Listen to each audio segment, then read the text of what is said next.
ஆக்சுவலா வந்து ஒரு ஆசிரியரா இருந்தவங்க என்ன கேட்கணுமோ அதான் கேட்டிருக்காரு அவரு. அது கூட ஆஹா கருணாநிதி பெரியில் பல்கலைக்கழகம் வைக்க சொல்லிவிட்டார். பாட்டாளி மக்கள் கட்சியினுடைய கௌரவ தலைவர் ஜி.கே. மணி எவ்வளவு செய்திகளை பேசியிருக்கார். இதே சட்டமன்றத்தில் அவர் பல முறை வாதாடி அவருடைய தொகுதியான பென்னாகரம் தொகுதியில நூற்றுக்கணக்கான பள்ளிக்கூடங்களை கட்டியிருக்காரு.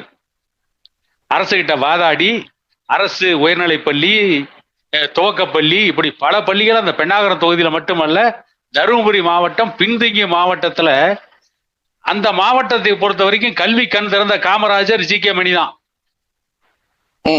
தருமபுரி மாவட்டத்தை பொறுத்த வரைக்கும் அவர் மேட்டூர் தொகுதியுடைய சட்டமன்ற உறுப்பினராக இருந்த பொழுது அந்த மேட்டூர் தொகுதியில மேட்டூர்ல ஒரு அரசு கலை கல்லூரியை கொண்டு வரதுக்கு படாத பாடுபட்டு அரசு கலை கல்லூரியை கொண்டு வந்தவர் இதே ஜி.கே. மணி தான் சார். எவ்வளவு பிரச்சனைகள் அவர் வந்து முன்னாள் பேசியிருக்காரு. சமூக நீதிக்காக அவர் பேசிய சொற்பொழிகள் எவ்வளவு, அருந்ததியர் இடஒதுக்கீட்டுக்காக, இஸ்லாமியர்கள் இடஒதுக்கீட்டிற்காக, வன்னியர் சமூகத்திற்கான ஜாதிவாரி கணக்கெடுப்பு கேட்டு அவர் சட்டமன்றத்தை விட்டு வெளிநடப்பு பண்ணியிருக்கார்.